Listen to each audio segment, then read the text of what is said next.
Мы сейчас поднялись в горы, едем на фьорд. И мне кажется, тут высота примерно 1-2 километра. Очень холодно стало, 7 градусов, температура опустилась. Потому что, когда мы были внизу, там было примерно плюс 15. Можно было, в принципе, и в шортах ходить, в маечке. Тут уже холодно, дует ветер, поэтому обязательно с собой берите теплые вещи.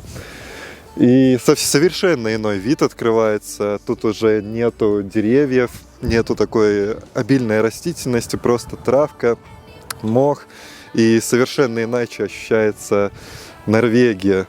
Очень нравится. Вот тут прям мой вайб, атмосфера, вот то, что лично мне приходится по душе. И вот эти вот снега на горе, это просто что-то нечто. Супер. Едем на фьорд и заценим, что там. И полетаем на дроне, конечно.